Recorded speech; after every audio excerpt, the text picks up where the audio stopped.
Disclaimer: this is a fictional dramatization created for artistic, emotional, and educational storytelling purposes.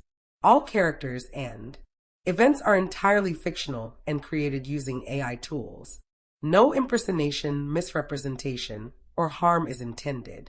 The content contains scenes of danger involving child characters. However, no real persons or minors were involved in its production. Grace's Love Stories produces scripted, AI-generated stories that promote, entertain, inspire kindness, and emotional connection. We respect our viewers and strictly adhere to YouTube's policies. The winter wind cut through the gaps in the cabin walls like accusations, sharp, unforgiving, and impossible to ignore. I pressed my forehead against the frosted window, watching the last of the pack vehicles disappear down the mountain road, their taillights bleeding red into the white expanse. They were heading to the midwinter gathering without me. Again, my breath fogged the glass, obscuring the view, which felt appropriate. I'd spent most of my 23 years obscured, overlooked, existing in the peripheral vision of a pack that had never quite known what to do with me.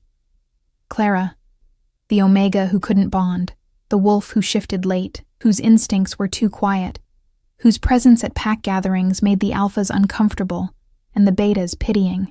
My hair, pale as moonlight on snow, marked me as different even before I opened my mouth. In a pack of dark-haired, fierce-blooded wolves descended from Siberian lines.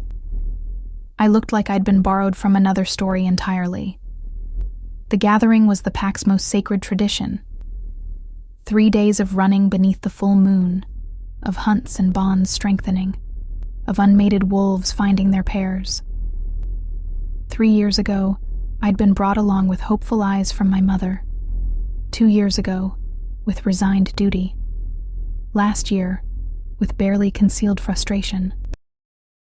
This year, they hadn't even pretended to wait for me. "You'd be more comfortable here," Alpha Dimitri had said yesterday, his hand heavy on my shoulder, his eyes looking somewhere past my left ear. "The cold will be brutal this year. The run's long. You'd only—" He'd stopped himself, but I'd heard the end of that sentence in the silence. "You'd only slow us down. You'd only be a burden. You'd only remind us of what we're supposed to protect, but don't know how to include." I'd smiled and nodded because that's what I did. Clara the agreeable, Clara the invisible, Clara who'd learned early that making herself smaller meant less disappointment for everyone involved. The cabin creaked around me, settling into the temperature drop that came with nightfall.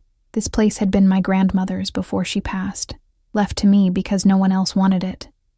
Too far from the pack center, too isolated, too quiet. They didn't understand that quiet was exactly what I needed. Here, I didn't have to perform normalcy. I didn't have to pretend my wolf was just dormant, rather than fundamentally different. I moved away from the window and fed another log into the wood stove, watching sparks dance up into the chimney. The fire cast shifting shadows across the sparse room. My bed with its thick quilts, the worn armchair, shelves lined with books I'd read and reread, searching for characters who felt as displaced as I did. The cabin smelled of pine smoke, and the rosemary I kept bundled and hanging from the rafters, a habit I couldn't explain, but that made the space feel protected. Outside, the wind picked up, howling through the mountain pass with a sound that raised the hair on my arms. Storm coming. I could feel it in my bones, that strange knowing that was one of the few reliable instincts I possessed. The weather service had predicted clear skies for the gathering, but I knew better. They'd be caught out in it, and part of me, the petty hurt part I tried to suppress, felt a grim satisfaction at the thought. Then I heard it. A sound that didn't belong to the wind. It was faint, nearly lost in the storm's crescendo, but distinct. A crash, followed by a groan that was unmistakably human, or at least humanoid. My wolf stirred for the first time in weeks, a prickle of alertness running down my spine. Every sensible instinct told me to lock the doors and ignore it. We were taught from childhood, never invite unknown wolves onto your territory, especially during the gathering when rival packs might send scouts. Never show weakness. Never expose yourself to danger. But I was already pulling on my heavy coat, wrapping a scarf around my face, my hands finding my boots by muscle memory. Because beneath those taught warnings lived something older, something that had always made me strange. The inability to hear suffering and do nothing. My mother called it foolishness. The pack healer, old Vera, had once called it something else. You've got too much heart for this world, little one. It'll either be your salvation or your end. The cold hit me like a physical blow when I stepped outside. The snow was already falling thick, big flakes that obscured vision beyond a few feet. I grabbed the emergency lantern from the porch hook, its LED beam cutting through the white chaos. Hello? My voice was snatched away by the wind. I moved toward where I'd heard the sound, following the slope that led down toward the road. Is someone there? My boot caught on something, and I stumbled, catching myself on a tree trunk. The lantern swung wild, and in its arc, I saw him. He was collapsed against the base of a pine tree, half buried in snow that was already accumulating on his dark clothes. Even crumpled and unconscious, I could see he was massive, easily 6.5 feet, broad-shouldered, with black hair plastered to his skull by melting snow. His skin had taken on a grayish pallor that sent immediate alarm through me. Hypothermia. Advanced stage. I dropped to my knees beside him, pressing my fingers to his throat. His pulse was there, but slow, too slow. His breathing shallow. He wore what looked like expensive clothes, a wool coat that might have been warm in a city but was useless up here, dress shoes that were soaked through, no hat, no gloves. He looked like someone who'd stepped out of a corporate office and directly into a blizzard. Can you hear me? I patted his face, trying to rouse him. His eyelids fluttered but didn't open. Frost was forming on his eyelashes. He was going to die out here. In another hour, maybe less, the cold would take him completely. The practical part of my brain cataloged why this was a terrible idea. I didn't know him. He could be dangerous. He was clearly a wolf. I could smell it on him, that distinctive musk beneath the scent of snow and expensive cologne, and a powerful one. Alpha, maybe, from the way my own wolf was reacting. A confused mixture of wariness and recognition that made no sense. But my hands were already moving, trying to get purchase under his arms. He was dead weight and enormous, and I was neither large nor particularly strong. My wolf surged forward, lending me strength I didn't normally possess. And somehow I managed to drag him a few feet before my boots slipped on ice. Please, I whispered, though I didn't know if I was talking to him, to the universe, or to my own flagging strength. Please be lighter than you look. It took me 20 minutes to drag him the 100 yards to my cabin. 20 minutes of straining muscles, slipping in snow, stopping to make sure he was still breathing. By the time I got him onto my porch, I was soaked through with sweat despite the cold, my hair plastered to my face, my hands shaking with exhaustion. Getting him through the door required me to shift partially, letting my wolf strength flood my limbs. It was harder than it should have been. My shifts were never smooth, always a struggle, but desperation gave me focus. I dragged him across the threshold and kicked the door shut behind us, immediately blessed by the wall of heat from the wood stove. No time to rest. I'd read enough about hypothermia to know that warming him too quickly could be dangerous, but leaving him in wet clothes would kill him. My fingers fumbled with the buttons of his coat, peeling away layers that were frozen stiff. His shirt underneath was soaked, clinging to a chest that was all muscle and riddled with scars, some old and silvered, some newer and still pink. This man had seen violence, had survived it, repeatedly. I averted my eyes as I worked his belt buckle loose, getting his pants off with clinical efficiency born of pure adrenaline.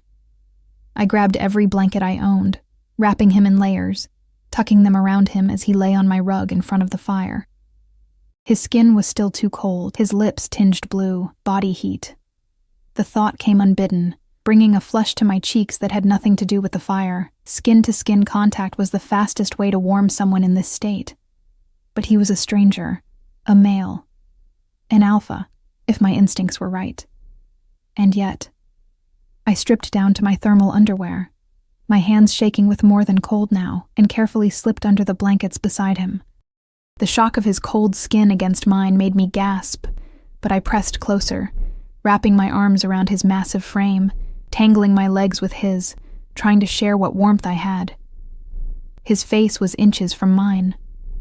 Up close, I could see he was younger than I'd first thought, maybe early 30s, with a strong jaw dark with stubble and features that would have been handsome if they weren't so slack with unconsciousness. There was something almost familiar about him, though I was certain we'd never met. "Stay with me," I whispered against his shoulder. "You don't get to die in my cabin. I just cleaned." The absurdity of the statement made me want to laugh and cry simultaneously. Here I was, rejected by my own pack, lying half naked with a stranger who could very well be dangerous, and I was worried about my cleaning schedule. But slowly, so slowly I almost didn't notice at first, his skin began to warm, his breathing deepened. The gray pallor receded, replaced by healthier color. I held him through it, monitoring the changes, adjusting blankets, feeding the fire when it burned low, until exhaustion pulled at my eyelids. The last thing I remembered before sleep claimed me was his hand moving, fingers curling slightly against my back. Whether conscious or unconscious, I didn't know. I woke to pre-dawn light filtering through the windows and the disorienting realization that I wasn't alone. The stranger's breathing had evened out into the deep rhythm of genuine sleep. His skin was warm now, almost hot against mine, and his color had returned to healthy bronze. Carefully, trying not to wake him, I started to extract myself from the blankets. That's when his arm tightened around me and his eyes opened. They were golden. Pure, startling gold, like honey held up to sunlight, and they fixed on me with an intensity that stopped my breath. For a moment, we simply stared at each other, the silence broken only by the crackling fire and the wind outside. Then his nostrils flared slightly, and something shifted in those golden eyes. Recognition, confusion, and something else I couldn't name. "You're..." His voice was rough with disuse, barely above a whisper, and carried an accent I couldn't quite place. Eastern European, maybe. "You saved me." It wasn't a question, but I nodded anyway, suddenly hyper-aware that I was in my underwear, pressed against a strange man, in an isolated cabin with no one around for miles. His gaze moved over my face, lingering on my hair where it fell across the pillow we somehow ended up sharing. His expression was unreadable, but his grip on me hadn't loosened. "What pack?" he asked, and there was something commanding in the question despite his weakened state. "Sitka Mountain Pack," I answered, then added, "But I'm nobody. Just an Omega." Something flickered across his face. Surprise, maybe concern. His hand moved from my back to my face, thumb brushing my cheekbone with unexpected gentleness. "Nobody," he repeated, and there was something almost sad in how he said it. An Omega who drags freezing alphas out of storms and risks herself to keep them alive. Some nobody. The way he said alpha confirmed what I'd suspected, but something in his tone made it sound like more than just a rank. Before I could respond, before I could even process the warmth spreading through my chest at his words, the sound I'd been dreading cut through the morning air. Howls. Dozens of them, rising in harmony, coming from every direction.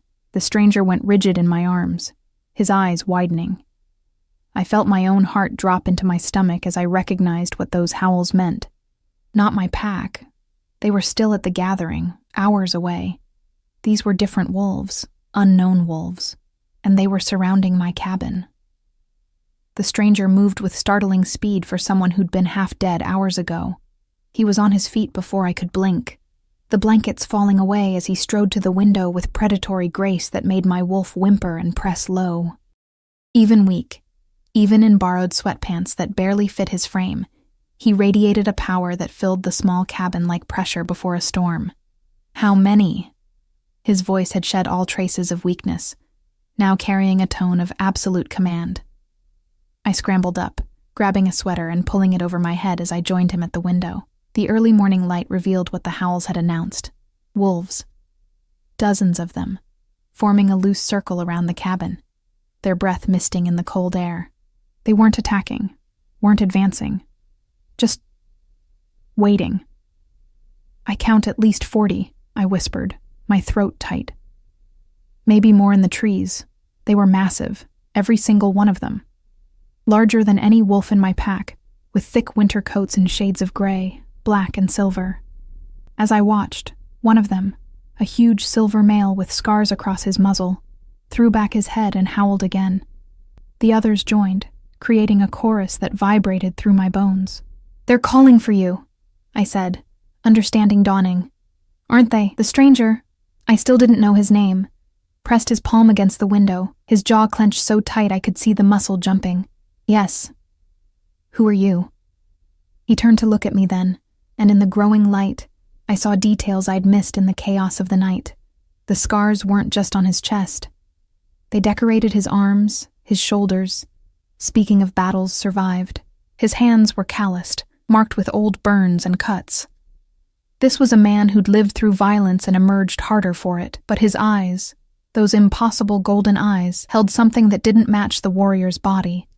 A deep, bone-tired loneliness that I recognized because I saw it in my own mirror every day. My name is Konstantin, he said quietly. Konstantin Volkov, and those wolves out there are the Northern Covenant, my pack. The name hit me like cold water, Northern Covenant. I'd heard whispers about them, stories told in low voices around pack fires. They were old. Ancient, some said, descended from the first wolves of the Urals. They didn't mix with other packs, didn't attend gatherings, didn't follow the same rules as the rest of us. They were ghost stories made flesh. And their alpha... You're the Covenant Alpha, I breathed. The one they call the Winter King. His mouth twisted into something that wasn't quite a smile. I see my reputation precedes me. The howling intensified, more urgent now. I could see movement at the tree line. Wolves pacing, their agitation growing. They knew he was here. They knew he was alive, and they were clearly not going to leave without him. Why were you out there? I asked, moving away from the window to put the stove between us, suddenly needing distance from the intensity of his presence. In a storm, dressed like that, alone. Did something happen? Konstantin's expression shuddered, walls slamming down behind his eyes. That's not your concern. You made it my concern when you collapsed outside my cabin, I shot back, surprising myself with the sharpness in my voice. I dragged you inside. I kept you alive. The least you can do is tell me why 50 wolves are currently surrounding my home. For a long moment, he just stared at me, something calculating in his gaze. Then, unexpectedly, he laughed. A short, harsh sound without much humor. You have teeth, little Omega, hidden but present. Don't call me that. The words came out harder than I intended. I have a name. It's Clara, Clara, he repeated, tasting the syllables. Clara, who saves dying alphas and demands answers. Very well. He moved to the chair by the fire, lowering himself into it with a weariness that seemed to come from more than physical exhaustion. I was running. From responsibility, from duty, from the weight of a pack that looks at me and sees only their dead father. I blinked, not expecting such raw honesty. Your father? He was alpha before me. Died 3 months ago in a challenge from a rival pack's alpha. I killed the challenger, took leadership, but he stared into the fire. Leadership of the Covenant isn't like other packs. We have traditions, rules written in blood and older than memory. And I was tired. So I ran. Took human form, got in a car, and drove until the storm hit. Stupid. Weak, his hands clenched on the chair arms. Everything in Alpha shouldn't be. Outside, the howling had stopped. The sudden silence felt more ominous than the noise. That's why they're here, I said, understanding. They tracked you. My beta, Gregor, the silver male you saw, he's loyal to a fault. He would have followed my scent through hell itself. Konstantin's jaw tightened, and now I've brought them to your door, put you in danger by my presence. I chose to bring you inside, I reminded him. Nobody forced me. Why? The question came out raw, genuinely confused. You didn't know me. I could have been anyone.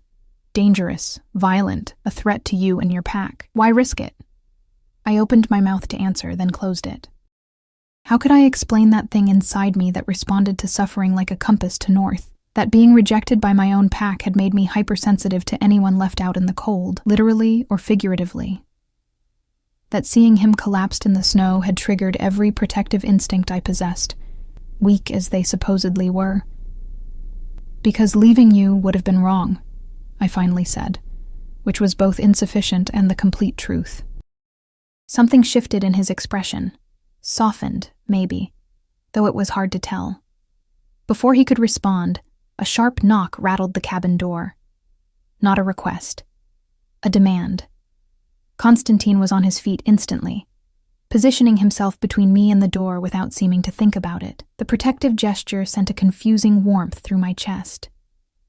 "Constantine!" The voice from outside was deep, carrying both relief and frustration. "Open the door. We know you're alive. We can smell you. And we can smell her." The way he said her made my skin prickle. I glanced down at myself, at the borrowed sweater and thermal pants, and reality crashed over me like ice water. I'd spent the night pressed against an unknown alpha. My scent would be all over him, his all over me. To any wolf with a functioning nose, it would look like, oh no. They think I couldn't finish the sentence. "I know what they think," Constantine said grimly. He looked at me, and something protective flickered in those golden eyes. "Stay behind me. Let me handle this." But this was my cabin, my territory, such as it was. And I'd spent too much of my life hiding behind stronger wolves, letting them speak for me, making myself smaller. I stepped around Constantine, ignoring his low growl of warning, and opened the door. The cold air rushed in, but it was nothing compared to the wall of dominance that followed. 5 wolves in human form stood on my porch, led by the massive silver-haired man I'd seen earlier. Gregor, Constantine had called him. He had the face of a brawler, flat nose, scarred eyebrow, jaw like granite, but his eyes were sharp with intelligence. Those eyes swept over me, cataloging everything in seconds. My disheveled appearance, my pale hair, the way I held myself in the doorway. His nostrils flared, and I watched his expression shift from relief to confusion to something harder. "You," he said, addressing Constantine without looking away from me, "have some explaining to do." "Gregor," Constantine started, but his beta cut him off. "We've been tracking you for 12 hours. Through a blizzard, half the pack is scattered across these mountains searching. Do you have any idea?" His voice cracked slightly. "We thought you were dead. Or worse, that you'd chosen to disappear. Chosen to abandon us." The hurt in those words was palpable. I felt Constantine flinch behind me, felt the weight of guilt rolling off him in waves. "I didn't mean..."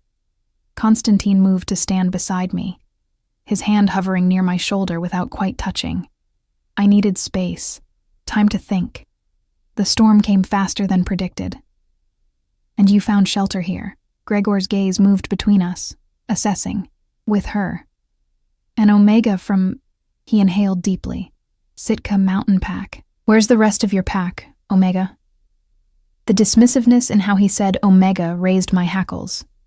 I lifted my chin, meeting his gaze despite every instinct screaming at me to look away from a dominant wolf. "My name is Clara, and my pack is at the midwinter gathering. I stayed behind." "They left you?" One of the other wolves spoke up, a younger male with kind eyes and dark hair pulled back in a bun. During gathering season, the genuine confusion in his voice hurt more than mockery would have. I forced my expression to remain neutral. "I preferred to stay. This is my cabin. Clara saved my life," Constantine said, his voice carrying a weight of authority that made all 5 wolves straighten unconsciously. "She pulled me from the snow when I was dying, kept me alive through the night. She risked herself for a stranger, and you will treat her with the respect that deserves." Gregor's eyes narrowed, but he inclined his head slightly, not quite a bow, but an acknowledgement. "Then the Northern Covenant owes her a debt." "I don't want..."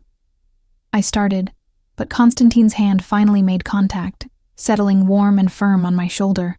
The touch sent electricity down my spine, and I forgot what I was going to say. "Debts to the Covenant are not optional," Gregor continued, something almost amused flickering across his harsh features. "You saved our Alpha's life." "That's not a small thing, Clara of Sitka Mountain." The other wolves were spreading out, taking positions around the cabin with military precision, not threatening, but clearly securing a perimeter. I watched 2 females shift seamlessly into wolf form and bound off into the trees, their movements liquid grace. "What are you doing?" I asked. "Protecting," Gregor said simply. "Until your pack returns, this territory is vulnerable. And you..." He looked at me with something that might have been concern if it weren't wrapped in such gruff authority. Are now under covenant protection whether you want it or not. Any wolf who harms you harms us. Any threat to you is a threat to our alpha's savior. That's not necessary, I protested, even as a traitorous part of me warmed at the idea of protection, of mattering enough to be guarded. It is to us. Constantine's hand squeezed my shoulder gently. Gregor is right. You've bound yourself to us by your actions, whether you intended to or not. In covenant law, a life debt must be honored. I looked up at him, saw the certainty in his golden eyes, and felt something shift in the air between us. A connection I didn't understand but couldn't deny. My wolf, usually so quiet, was practically purring at his nearness. How long? I asked. How long will you stay? Until your pack returns, Gregor answered. Until we're certain you're safe. 3 days, perhaps 4. He glanced at Constantine, and something passed between them, understanding, relief, maybe a question. And until our alpha is recovered enough to travel. I'm fine, Constantine started, but Gregor cut him off with a look. You were dying in the snow 12 hours ago. You're staying. The beta's tone left no room for argument. Then his expression softened fractionally as he looked at me. If Clara permits us on her territory. 50 wolves, for 3 days. In and around my isolated cabin.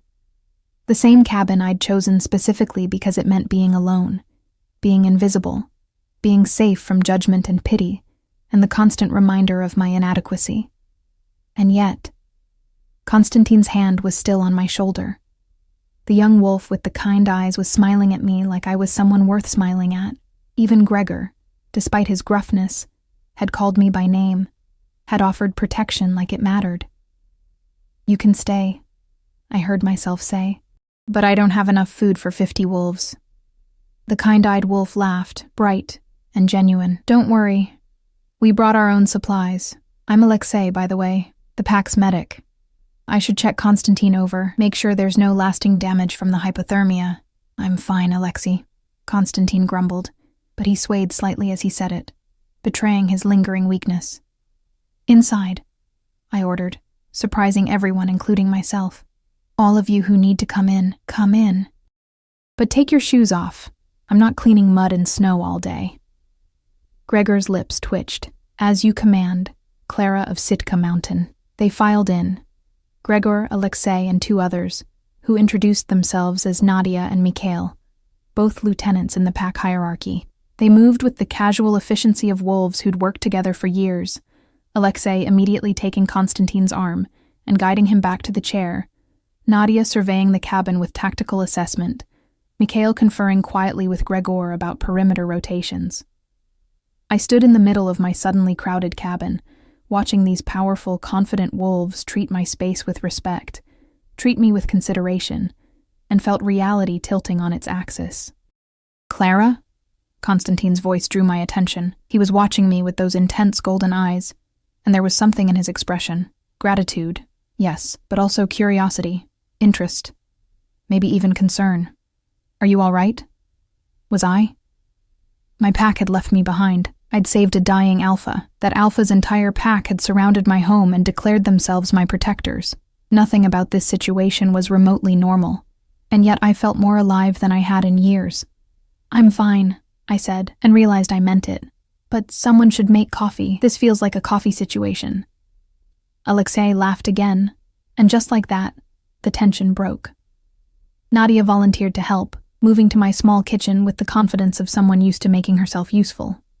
Gregor and Mikhail stepped back outside to organize the pack, leaving me with Constantine and Alexei. You should eat something too, Alexei was telling Constantine, his hands glowing faintly as he ran them over Constantine's chest. Healer's magic, checking for internal damage. Your core temperature is still lower than ideal, and you, he glanced at me, should rest. You look exhausted. How long did you keep him warm? Most of the night, I admitted. Something flickered across Constantine's face. You should have woken me. Let me take care of myself. You were unconscious, I pointed out. Not much self-care happening there. Alexei snorted. I like her. She doesn't let you brood. He finished his examination and stepped back. You'll live, but you need food and rest. Actual rest, not your version where you pace and plan and refuse to sleep. I don't. You absolutely do, Alexei interrupted cheerfully. He looked at me conspiratorially. He's a terrible patient. Fair warning. Despite everything, the strangeness, the uncertainty, the 50 wolves currently securing my property, I found myself smiling. I'll keep that in mind. Constantine's eyes caught mine, and the intensity in them made my breath catch. There was a question there, unspoken but present, hanging in the air between us like morning mist. What happened next would change everything. I could feel it like I'd felt the storm coming, an instinct deeper than thought. The only question was whether I was brave enough to let it. The first day passed in a blur of activity that left me dizzy with disorientation. By mid-morning, my small clearing had transformed into something resembling a military encampment. Wolves rotated through patrol shifts with clockwork precision, their movements coordinated by hand signals and low whistles that carried meaning I couldn't interpret. Someone had erected a large canvas shelter near the tree line where supplies were stored and meals prepared. The scent of cooking meat drifted through the cold air, rich and savory, making my stomach growl despite my nerves. I'd expected chaos. Instead, I got efficiency that bordered on artistry. Nadia, it turned out, was not just a lieutenant but the pack's strategist. She'd claimed my kitchen table as her command post, spreading out a hand-drawn map of the surrounding territory and marking patrol routes with quick, confident strokes. She was tall and lean, with sharp features, and hair so black it gleamed blue in the light. When she spoke, wolves listened. Your cabin is exposed here and here, she explained to me in accented English that carried the same Eastern European lilt as Constantine's. She pointed to the northern and eastern approaches. Good sightlines, but no natural barriers. We've positioned sentries in the trees with overlapping fields of view. Nothing will approach without us knowing. You really think something might? I asked, watching her work. Her dark eyes met mine, assessing. The winter gathering attracts attention. Rival packs, rogues looking for easy targets, opportunists who might see a lone Omega as vulnerable. Better to be prepared. She paused. Your pack should not have left you unguarded. The criticism of my pack was gentle, but unmistakable. I found myself defending them despite the hurt still fresh in my chest. They thought I'd be safe. We've never had trouble this far up the mountain.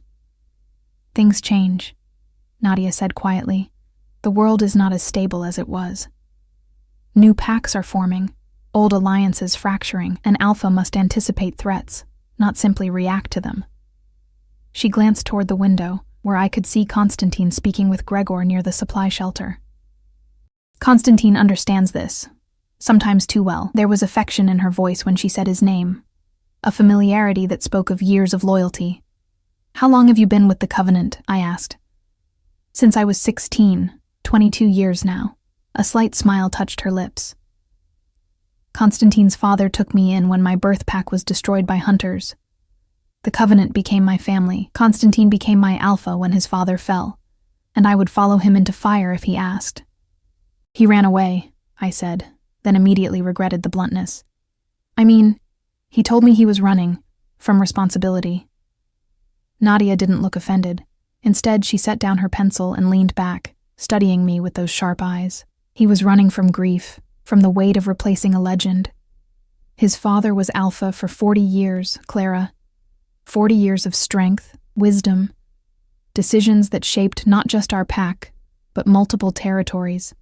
And Constantine, she shook her head. He loves too deeply for his own good, feels every loss, every failure. The pack looks at him and sees the Winter King. He looks at himself and sees someone who will never measure up to his father's shadow. The insight made something ache in my chest. I understood that feeling, being measured against an impossible standard, found wanting, and internalizing that judgment until it became your own voice. He seems strong to me, I said quietly. Nadia's smile widened. He is. He just doesn't believe it yet. She tapped the map. But you pulled him from the snow, kept him alive. That means something in Covenant culture. Life debts are sacred. You've bound yourself to us, whether you understand what that means or not. Before I could ask her to explain, Alexei burst through the door with his usual cheerful energy, carrying an armload of medical supplies. "Clara, I need to check you over. Make sure you didn't damage anything hauling our dramatic alpha through the snow." "I'm fine," I protested, but he was already guiding me to the chair, professional despite his light-hearted manner. His hands were gentle as he checked my joints, asked about pain, examined the bruises blooming on my arms from where I'd gripped Constantine. His magic hummed against my skin, warm and soothing, different from the aggressive dominance that usually rolled off strong wolves. "You're tougher than you look," he observed, sitting back. "Most Omegas wouldn't have had the strength to move someone Constantine's size. Your wolf is stronger than you think." I looked away, uncomfortable with the assessment. "My wolf is quiet, weak. That's why I stopped, not wanting to explain my rejection, my otherness. But Alexei's expression had gone serious. Quiet doesn't mean weak. Sometimes the quietest wolves are the ones holding everything together. The ones everyone else leans on without realizing it. He touched my hand briefly. "I'm a healer, Clara. I sense emotional wounds as easily as physical ones, and you're carrying a lot of weight that isn't yours to carry." Tears pricked my eyes unexpectedly. I blinked them back, but Alexei had already seen. He didn't push, just squeezed my hand once and stood. "If you need to talk, I'm good at listening. It's part of the job." After he left, I sat alone in the chair, watching through the window as the pack moved through their routines. They worked together with an ease my own pack had never quite achieved. No jockeying for position, no subtle competitions for dominance. Just wolves who trusted each other completely, moving as one organism. Constantine appeared in my line of sight, speaking with a group of younger wolves who listened with obvious reverence. He'd borrowed clothes from Mikhail, dark jeans and a heavy sweater that stretched across his shoulders, and looked far more recovered than he had that morning. As I watched, one of the young females said something that made him laugh, and the sound carried across the clearing like a bell. My wolf stirred, interested in a way she'd never been before. I pushed the feeling down, reminding myself of reality. He was an alpha. I was a rejected omega. This situation was temporary. In 3 days, my pack would return. The Covenant would leave, and everything would go back to normal. The thought should have been comforting. Instead, it felt like loss. That evening, they insisted I join them for dinner. The large shelter had been transformed into a communal space, with logs arranged for seating around a central fire pit. Someone had rigged a cooking spit, and the scent of roasting venison made my mouth water. Wolves filled the space, talking and laughing, the atmosphere more like a family gathering than a military operation. I hesitated at the edge of the shelter, suddenly aware of my outsider status. These wolves had known each other for years, decades even. I was the stranger, the odd one who didn't quite fit. "Clara," Alexei waved me over, patting the log beside him. "Come sit. You need to eat." Constantine looked up from across the fire, his golden eyes finding mine immediately. He nodded toward the empty space, a clear invitation. My feet moved before my brain could overthink it. The log was warm from the fire, and Alexei immediately handed me a plate piled with meat, roasted vegetables, and bread that was still steaming. "Mikhail made the bread," he explained. "He's surprisingly domestic for someone who looks like he could snap trees in half." Mikhail, sitting nearby, raised his cup in acknowledgement. He was massive even by wolf standards, with a shaved head and tattoos covering his arms. But when he smiled, his whole face transformed. "My grandmother's recipe. She said a warrior who cannot feed himself is no warrior at all." "It's delicious," I said, after taking a bite, and meant it. The conversation flowed around me. Pack business, stories from previous gatherings, good-natured teasing that spoke of deep familiarity. I stayed quiet, listening, learning the dynamics of this pack that was so different from my own. "Tell us about your pack, Clara," Nadia said eventually, her tone casual but her eyes sharp. "The Sitka mountain wolves. I don't know much about them." All attention shifted to me. I fought the urge to shrink under their gazes, reminding myself that they'd been nothing but respectful. "We're smaller than the Covenant. maybe 30 wolves total. We've been in these mountains for 4 generations, since the founders came up from Seattle looking for isolation. I traced patterns in the condensation on my cup. We're peaceful. Keep to ourselves mostly. Good hunters, strong family bonds. And they left you alone during gathering, Gregor said. It wasn't a question, and his tone carried disapproval. I struggled for words that wouldn't sound pathetic. I don't fit well with gathering rituals. My wolf is different, weaker. It makes the alphas uncomfortable, makes bonding difficult. It's better for everyone if I stay behind. The silence that followed felt heavy.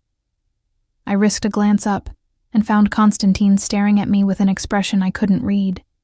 Something between anger and pain. "There is no such thing as a weak Omega," he said, his voice cutting through the quiet. "Only packs too blind to recognize strength in forms they don't understand." The words hit me like a physical blow. I opened my mouth to argue, to explain all the ways I'd proven my inadequacy over the years. But he continued. "You dragged me out of the snow, kept me alive through the night at risk to yourself, opened your home to 50 dangerous strangers without knowing if we'd honor that trust." His golden eyes held mine. "That's not weakness. That's courage most wolves will never possess." My throat tightened with emotion I couldn't name. Around us, I felt, rather than saw, the pack's agreement. Nods, murmurs of assent. "Your pack is foolish," Nadia said bluntly. "To waste such a resource." "I'm not a resource," I said quietly. "I'm just me." "Exactly," Constantine replied, still holding my gaze. "And that should be enough."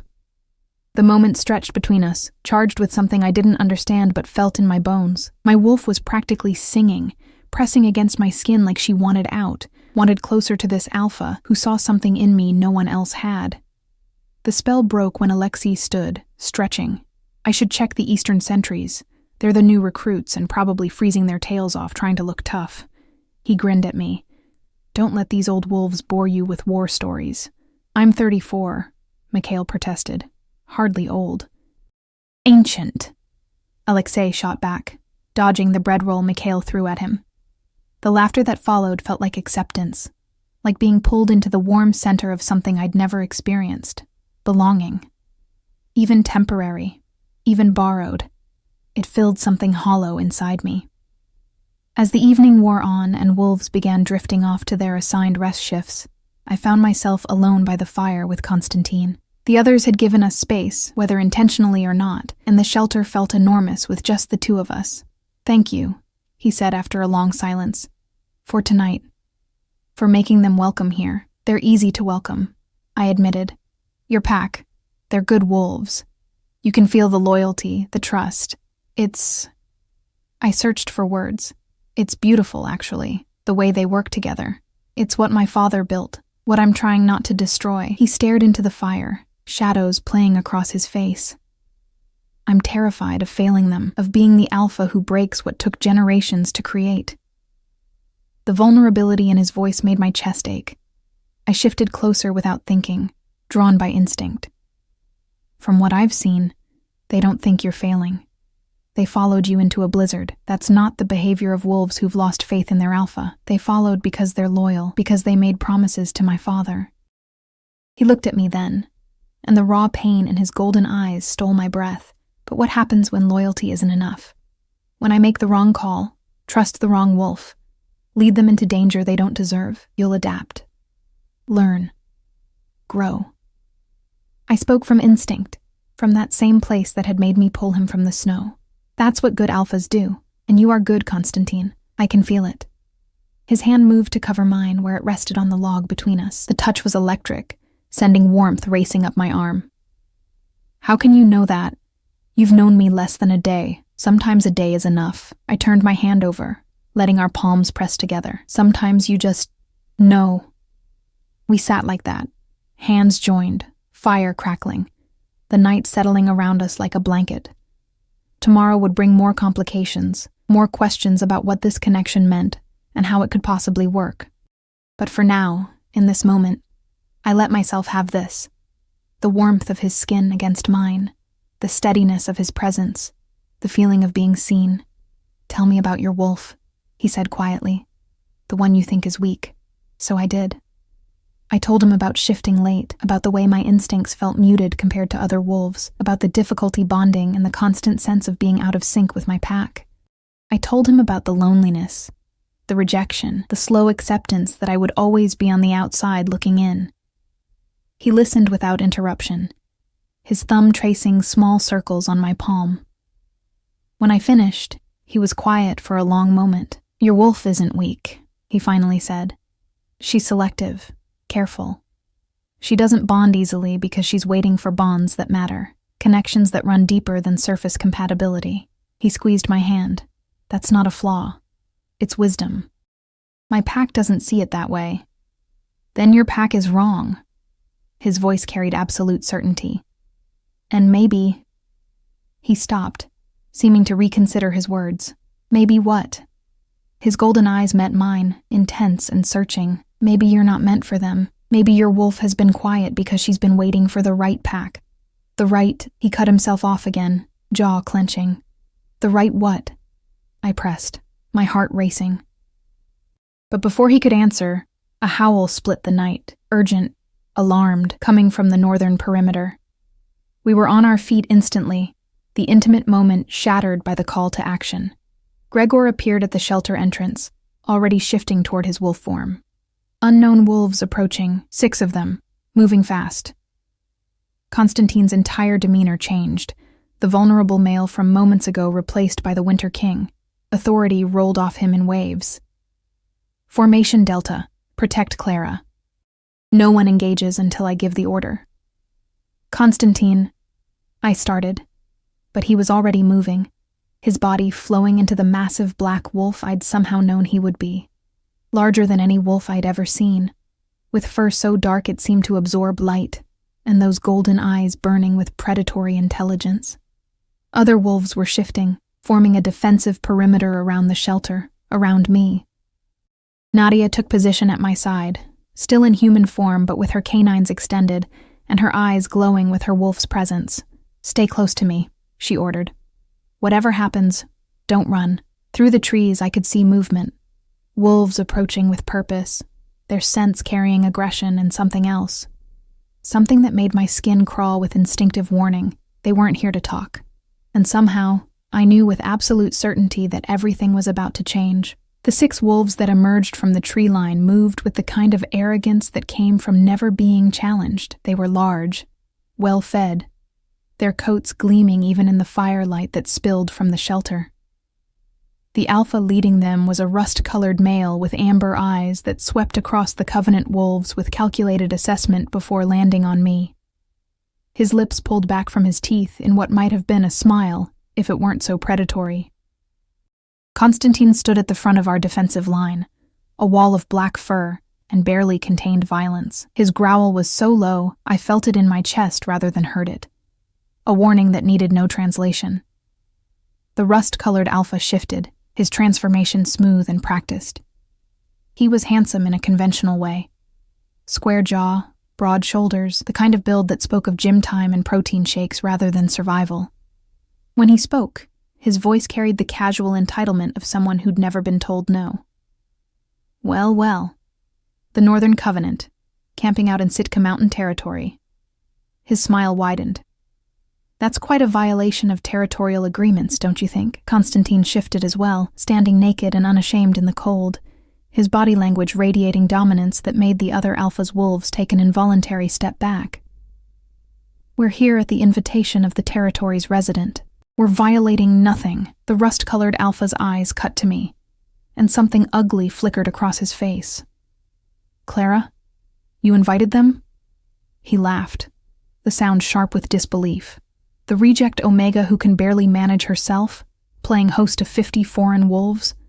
Does Alpha Dimitri know about this?" The casual cruelty in his words hit like a slap.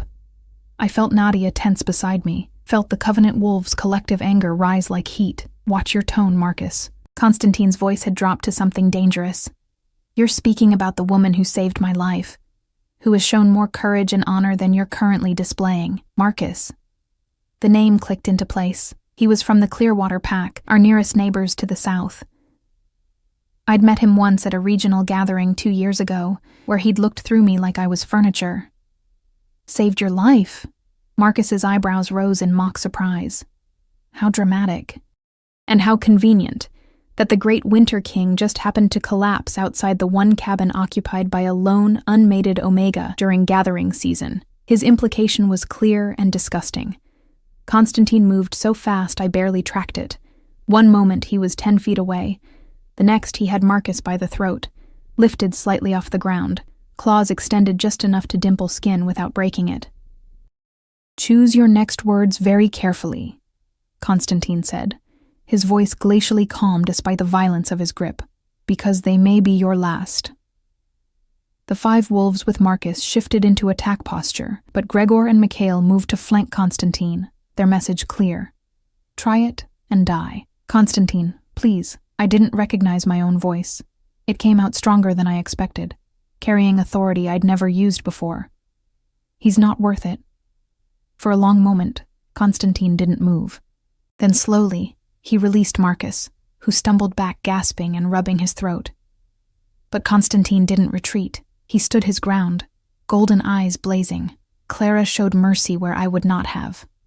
Constantine said, "Be grateful for her compassion. Now explain why you're here, violating her territory without invitation, or leave before my patience runs out."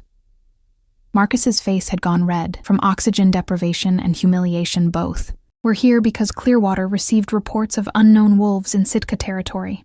As allies to the Sitka pack, we have an obligation to investigate potential threats."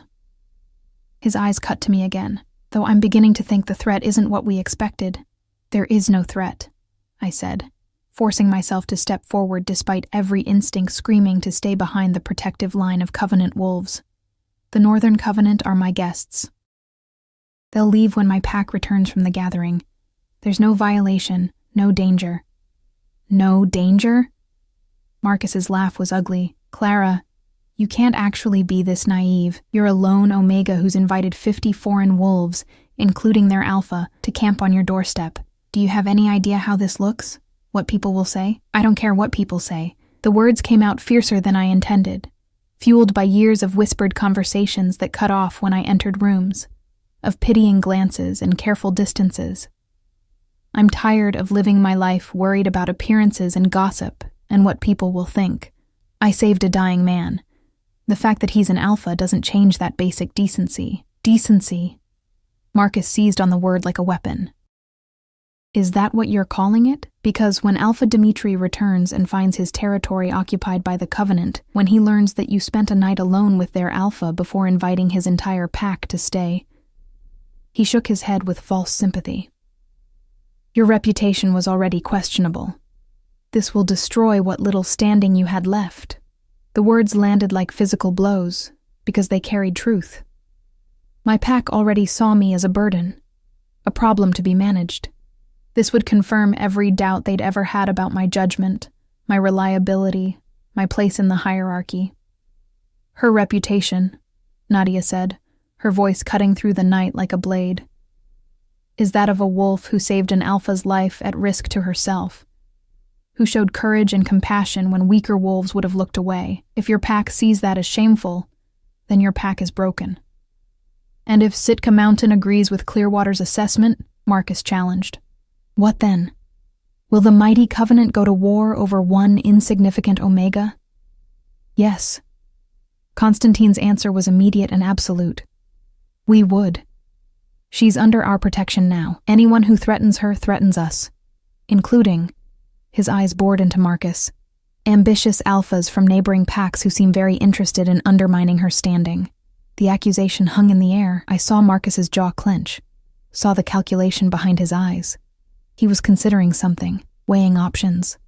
"I'm only thinking of Clara's well-being," Marcus said, his tone shifting to something that might have sounded concerned if I couldn't see the manipulation behind it.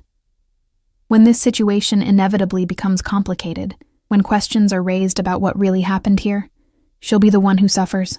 I'm offering her a way out." He looked directly at me. "Come back to Clearwater with us, Clara. Stay there until your pack returns. Put distance between yourself and this situation. It's the smart choice." "No." I didn't hesitate. "This is my home. I'm not leaving because you've decided to create problems where none exist. Something flashed across Marcus's face. Frustration. Maybe anger. You're making a mistake. The Covenant has a reputation, Clara. They don't form attachments outside their pack. They don't protect weak wolves out of kindness. Whatever you think is happening here, whatever promises have been made, they'll leave, and you'll be left dealing with the fallout alone. That's enough. Gregor's voice carried the weight of decades of authority. You've delivered your warning. Now leave, before we interpret your continued presence as an actual threat. Marcus held his ground for another moment, his eyes moving between Constantine and me. I saw the moment he made his decision. Saw something harden in his expression that sent ice down my spine. Fine, we'll go. He gestured to his wolves, who began backing toward the tree line. But this conversation isn't over.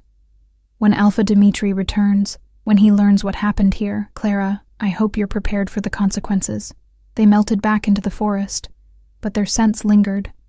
Aggression and calculation, and something that felt like a threat not yet spoken. The moment they were gone, Constantine was at my side, his hand on my arm, searching my face. Are you all right? I'm fine. But my hands were shaking with delayed adrenaline. Who was that? Trouble? Nadia said grimly. Marcus of Clearwater has been pushing his boundaries for months, testing territorial lines, making alliances, gathering influence. My sources say he's been challenging his own Alpha's decisions, positioning himself for leadership. And now he's seen an opportunity, Gregor added. A chance to create a conflict between Sitka and the Covenant, with you caught in the middle. If he can destabilize this region, create chaos, he can step in as the strong leader who resolves it, I finished, understanding dawning. Using me as the catalyst, Constantine's expression had gone cold with fury. He won't touch you. I meant what I said. You're under Covenant protection. Anyone who tries to harm you will answer to me. But he's right about one thing, I said quietly. When my pack returns, this will look bad. An unmated Omega hosting a foreign pack, especially one as powerful as yours, Alpha Dimitri will have questions. The Council will have concerns. And my voice cracked slightly.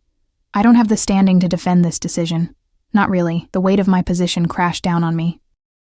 In wolf society, an Omega's value came from their ability to bond, to smooth tensions, to strengthen pack connections through their calming presence. I'd failed at all of that, and now I'd made a unilateral decision that affected pack politics, without authority or permission. Then we give you that standing. Constantine's hand moved from my arm to my face, cupping my cheek with unexpected tenderness. We make it clear that you acted with Covenant backing, that this wasn't a reckless decision, but a strategic alliance. Alliance? I breathed, hardly daring to hope. Your pack abandoned you during the most vulnerable time of year, Nadia said, her voice matter of fact. That's a failure of protection. The Covenant doesn't leave its own undefended. If Sitka won't value you properly, we will. But I'm not part of the Covenant. The words came out confused, overwhelmed. Constantine's thumb traced my cheekbone, his golden eyes intense. Not yet. But you could be. If you wanted. If you chose us. He paused, seeming to struggle with the words. Life debts in Covenant culture can be repaid in multiple ways: service, resources, allegiance, or by joining the pack entirely. It's your choice, Clara.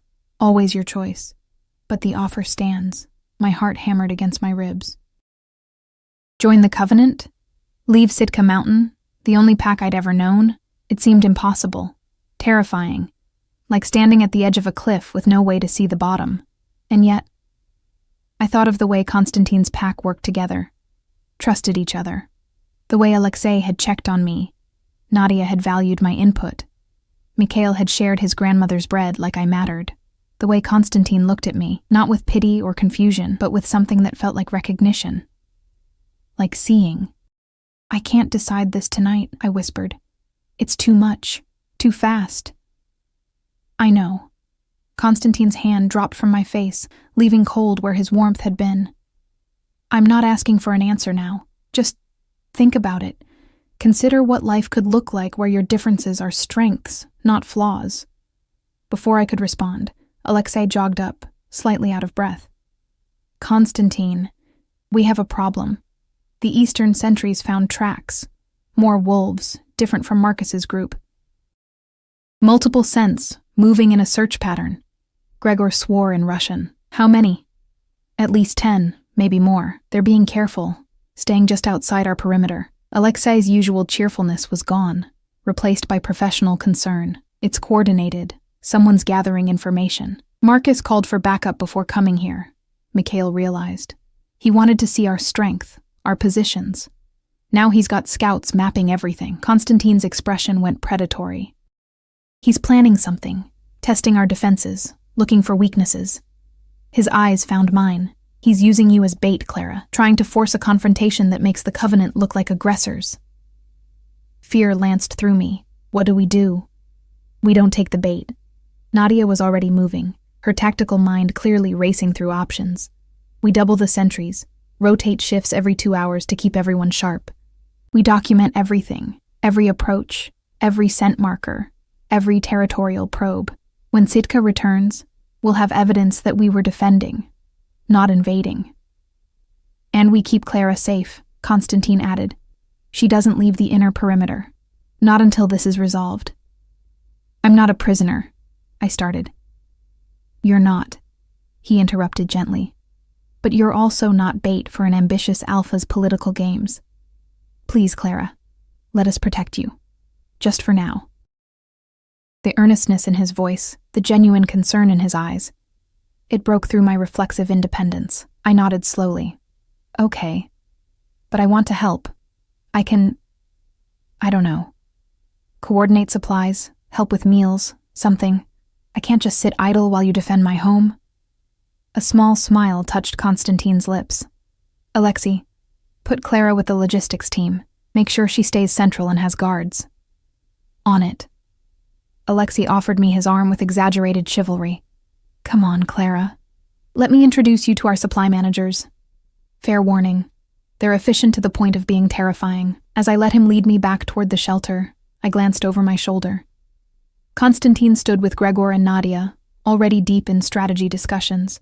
He looked every inch the Alpha Marcus had accused him of being: powerful, commanding, dangerous. But I'd seen the other side of him, the vulnerable man who'd nearly died in the snow, the leader who questioned himself, the wolf who looked at me like I mattered.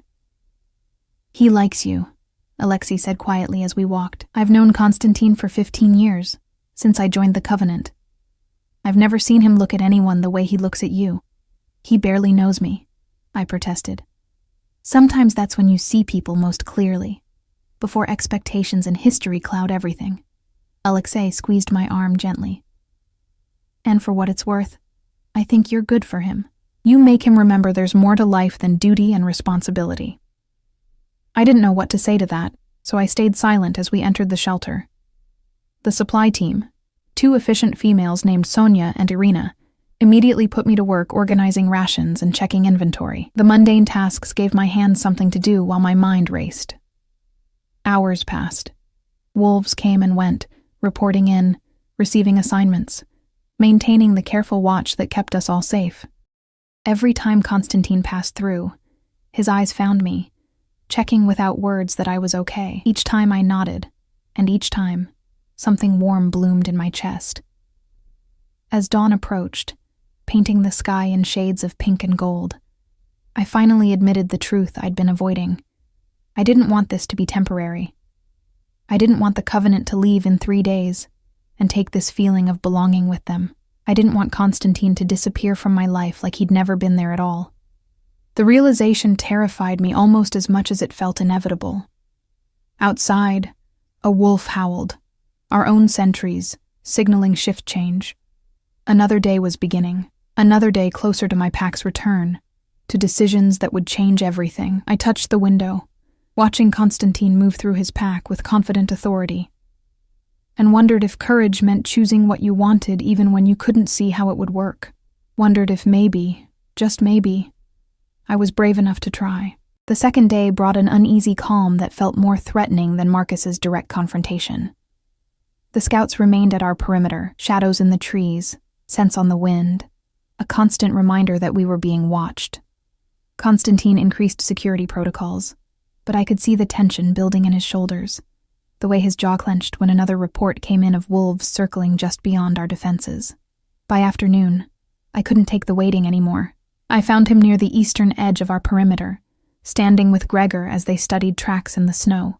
"They're getting bolder," Gregor was saying. "Testing response times, measuring distances.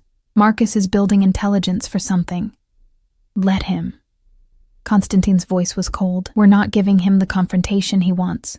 When Sitka returns tomorrow, we'll present everything to Alpha Dimitri directly. Marcus will have to explain why Clearwater wolves are harassing an allied pack's territory."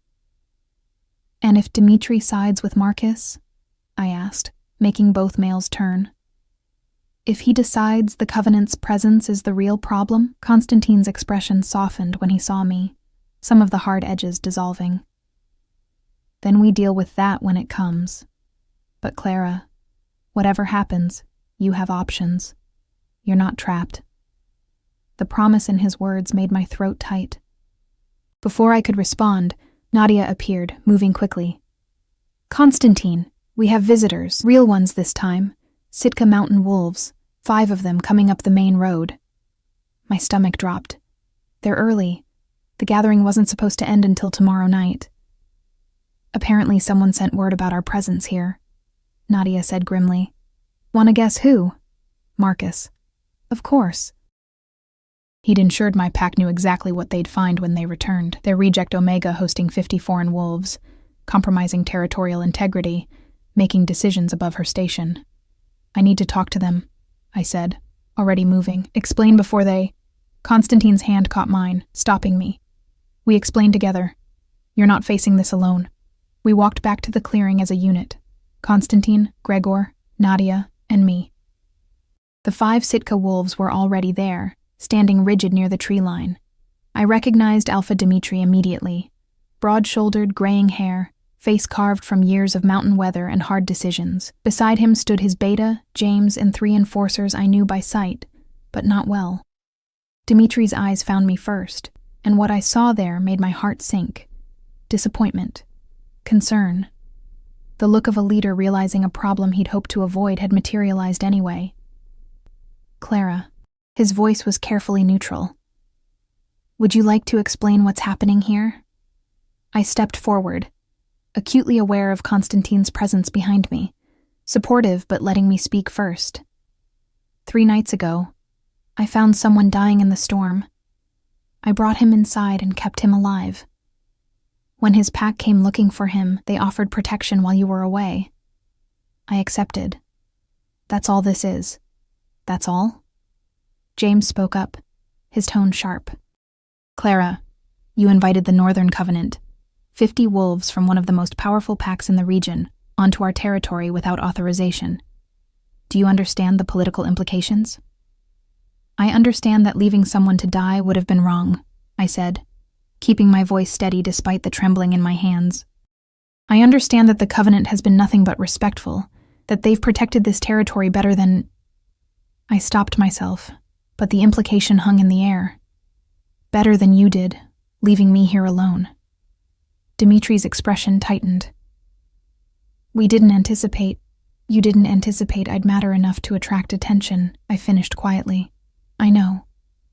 But I did. And this is where we are." Konstantin moved to stand beside me, and the shift in power dynamics was immediate. Alpha Dimitri straightened unconsciously, his wolf recognizing the dominance rolling off Konstantin in waves. "Alpha Dimitri," Konstantin said, his tone respectful but firm. "I'm Konstantin Volkov of the Northern Covenant. Clara saved my life when she had no obligation to do so. My pack's presence here is to honor a life debt and ensure her safety while your wolves were away. We've maintained your territorial boundaries, defended against incursions, and will leave as soon as we're certain she's secure." "Incursions?" Dimitri's eyes narrowed. Gregor stepped forward with a folder.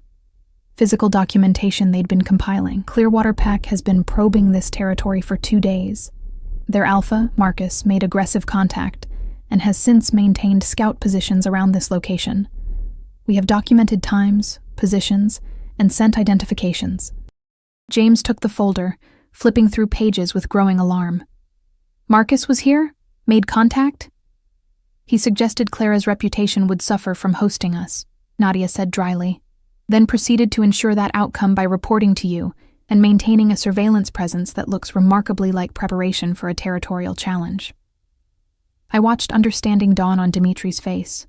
The realization that Marcus had manipulated this situation, used me as a catalyst for his own ambitions. The Alpha's expression shifted from concern about me to concern about a much larger problem. He's been pushing boundaries for months, Dimitri said slowly. Testing our alliance, questioning decisions. I thought he was just young and ambitious. But this, using one of our wolves as bait for a confrontation with the Covenant, this is something else. This is strategy, Constantine said. He wants to destabilize the region, prove that current alphas can't maintain security. Make himself look like the strong leader who can restore order. His golden eyes found mine. And he chose Clara because he thought she'd be easy to sacrifice. Thought no one would defend an Omega with no standing. He was wrong, Dimitri said quietly, and something in his voice made me look at him. Really look. I saw guilt there and regret. Clara, we failed you. Leaving you here alone, unprotected, was wrong. I told myself it was what you wanted, but the truth is, it was easier than figuring out how to include you in the gathering. Easier than addressing why you don't fit the way other Omegas do. He took a breath. I'm sorry. The apology shocked me into silence. In 23 years, no one from my pack had ever apologized for my otherness, for the ways I'd been excluded. I accept your apology, I said carefully. But Alpha Dimitri, things have changed. I've changed. These past days with the Covenant, I've seen what it's like to be valued for who I am, rather than measured against what I'm not. And I glanced at Constantine, drew strength from his steady presence. I need to know if Sitka Mountain can offer me that. If there's actually a place for me here. Dimitri's expression became pained. Clara, you're part of this pack. You always have been. Have I? The question came out softer than I intended. Or have I been a problem you've tolerated out of obligation? Someone kept at arm's length because my presence makes others uncomfortable? The silence that followed was answer enough. The Covenant has made me an offer, I said, the words feeling both terrifying and right. To join them. To become part of their pack where my differences are seen as strengths. I looked at Dimitri directly. I haven't decided yet, but I need to seriously consider it. James looked shocked. Clara, you can't just leave. This is your home, your family. Is it? I challenged. Because family doesn't leave its members behind during the most important pack gathering of the year. Family doesn't make someone feel like a burden for existing differently. We never meant. Dimitri started. I know you didn't mean to hurt me, I interrupted gently, but intent doesn't erase impact. And I can't keep living in a pack where I have to make myself smaller to fit. Constantine's hand found the small of my back. Not possessive, just supportive. The gesture wasn't lost on anyone present. Dimitri's eyes moved between us, and I saw the moment he recognized what was developing. The Winter King and an Omega from Sitka Mountain, he said slowly. That would be unprecedented. Many things are unprecedented until someone does them first, Constantine replied. Another pause, heavy with implications. Then Dimitri sighed, suddenly looking older. This isn't a decision to make today. Clara, take time. Think about what you want, where you belong. But know this. If you choose to stay with Sitka Mountain, things will change. No more leaving you behind, no more treating you as less than. You've proven your worth in ways we failed to recognize.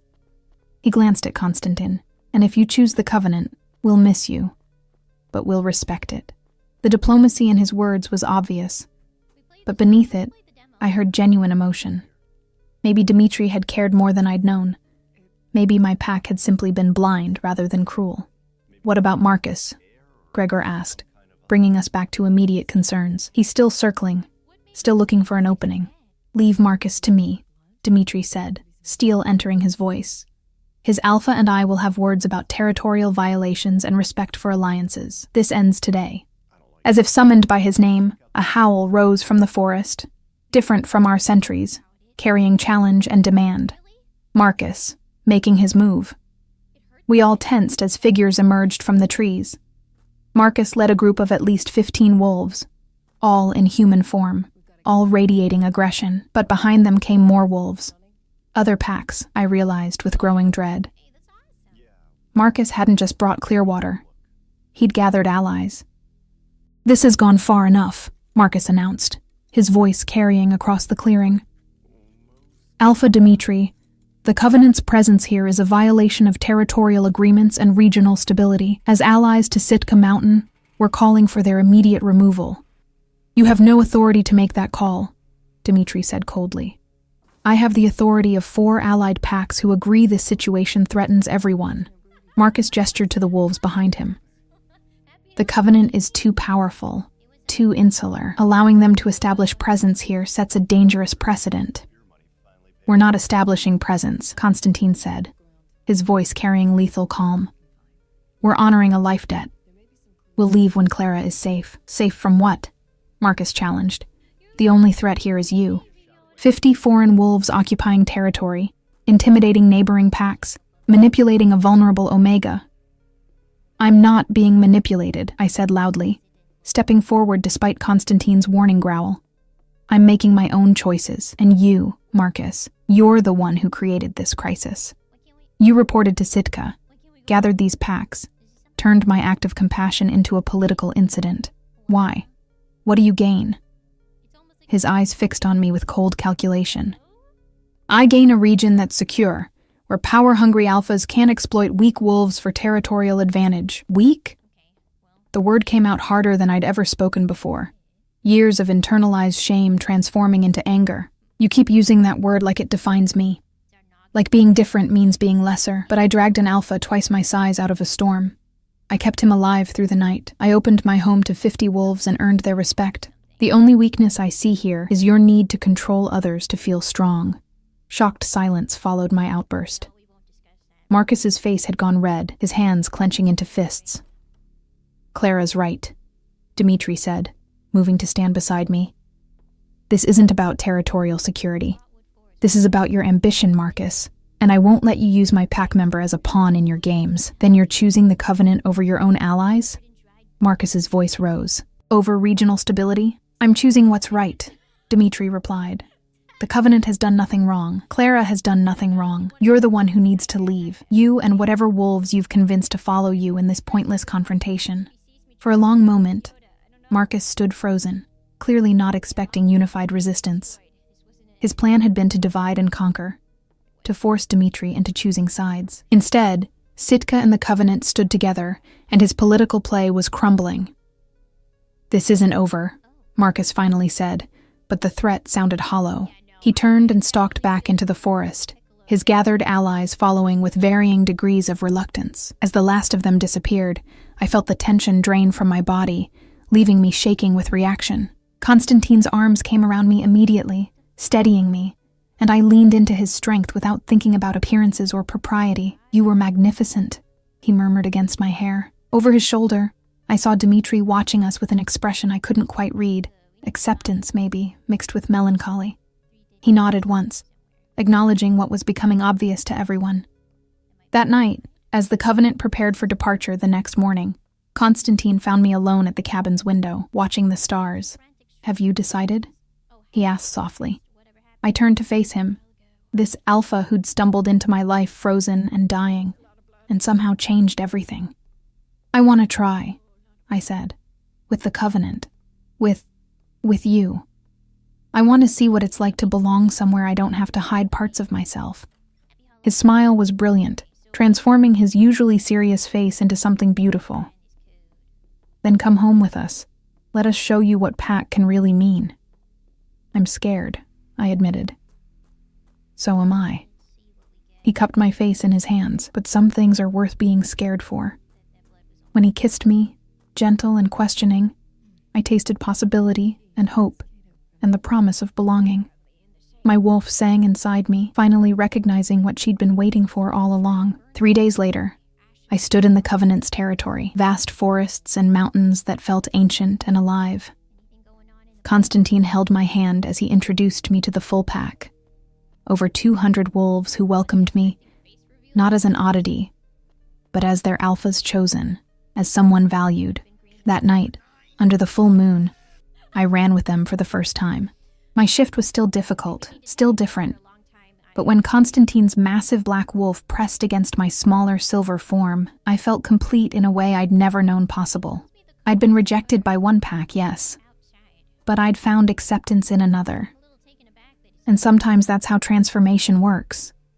Not through fixing what's broken, but through finding where you actually fit. Behind us, the Covenant howled approval, welcoming their newest member home. And I howled back, finally, joyfully whole.